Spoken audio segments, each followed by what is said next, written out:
এদেরকে যদি কাফনের কাপড় দেওয়া হয় এগুলো তারা ক্ষতি করবে।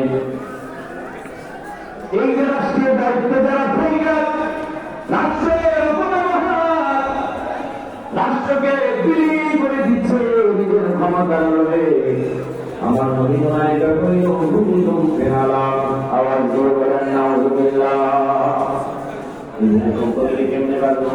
আমার নবী কিন্তু শুনে আগে শিখে দিয়েছেন লা ইয়াদুররু মা ইসমিহি শাইউন ফিল আরদি ওয়ালা ফিস সামাই ওয়া হুয়াস সামিউল আলিম।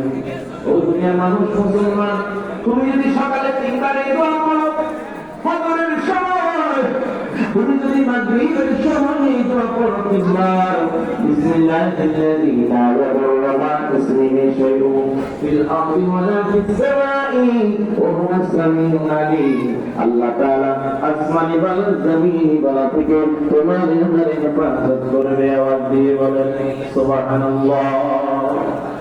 ভূমিকম্পে পড়ে গেছি, এখন কি করবো রে ভাই? ভূমিকম্পে পড়ে গেছি, এখন কি করবো?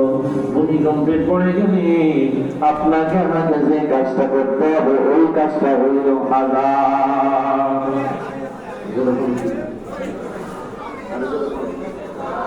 এদিকে ভাইরা বলো, আযাব দিলে আযাব গজব বাড়ে না কমে?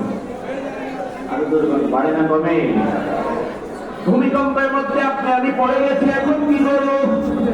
কোরআন কারীমে এমন একটা আয়াত আছে, ওয়া মান ইয়াত্তাকিল্লাহা ইয়াজআল লাহু মাখরাজা